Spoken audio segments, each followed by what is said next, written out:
I want to talk about something I heard in a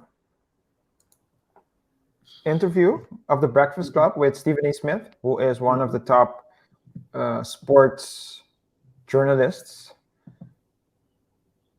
and he closely follows basketball and American football, especially, right? So with regards to basketball, of course, he has his connections, and he said that it was. He said in the interview that during his years, I think he has 30 plus years in journalism, there have been countless of similar incidents. And I want to get your thought on this one, KR, because he said that there have been countless of incidents where there has been one or more office related affairs.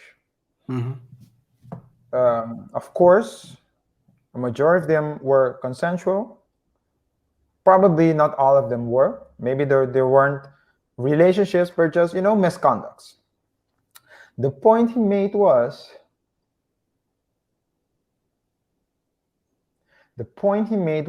that during his 30 plus years of experience, this is the first time he experienced a punishment like this, because usually what they do is, especially if it was consensual, it's either a disciplinary measure or you might get fired. But of course there are rumors, he said, but the person gets fired. No one knows, it doesn't get publicized, and maybe that guy or woman will find a job somewhere else in another team. But because it wasn't publicized, he doesn't get, that person still has job opportunities. And he said that this was the first time, and he doesn't agree. He agrees that he should have been fired, but he doesn't agree with the way the Celtics handled it. And we talked about that in our last show as well. He didn't agree with the way that he was the things was handled, but with how the Celtics handled it. But to him, it seems very disproportionate. So he was asked, KR, if he thought that this was personal.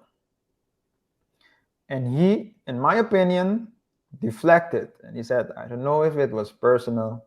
I'm just saying I've never seen it before. Well, and he said that it's because Stephen A. Smith is also he's a very avid supporter of the Black culture, right? He supports the HBCUs, historically Black colleges and universities and things. Yeah. I think he's always on the forefront when there's a racial matter. Sometimes I believe you make something racial that it's not racial, but we can always agree to disagree. But he said that this is the first time he saw it's funny, or it's noteworthy, that the first time this happens in history, to his recollection, it happened to a Black man. So the question is,